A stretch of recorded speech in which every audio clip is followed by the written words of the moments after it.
2028, squash will be part of the Olympics for the first time in the Games' history. But with participation levels in England dropping significantly in the last 10 years, can it take advantage of the extra exposure to attract a new audience? I spoke to players and coaches at two of London's busiest squash clubs to find out what people think of the state of the game. We opened in 1981 as a family-run unit. We had 15 squash courts and we really had the lion's share in Clapham and neighbouring postcodes. We saw it boom and develop and grow exponentially and then shrunk.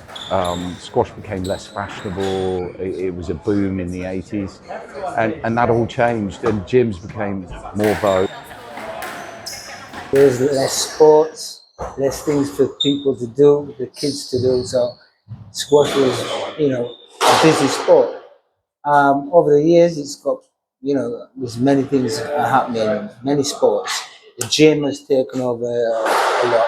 A lot of kids are using the gym. Squash, for me, failed to take advantage of when squash was really big in England.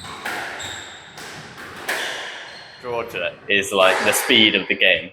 That's what makes it fun. And when you finish squash, you're like absolutely buzzing. Like your adrenaline is to the max, and you finish super sweaty, super exhausted. The addiction, like you want to play again, but you just can't stop. Guaranteed good workout. You can play in any weather, which is great, especially in London and the UK. We need to be doing all weather sports. It's also affordable compared to some other sports, such as paddle that are coming up, and it's expensive. And so squash is accessible. It's social. You meet new people. It feels really sad that it hasn't been in the Olympics up to now.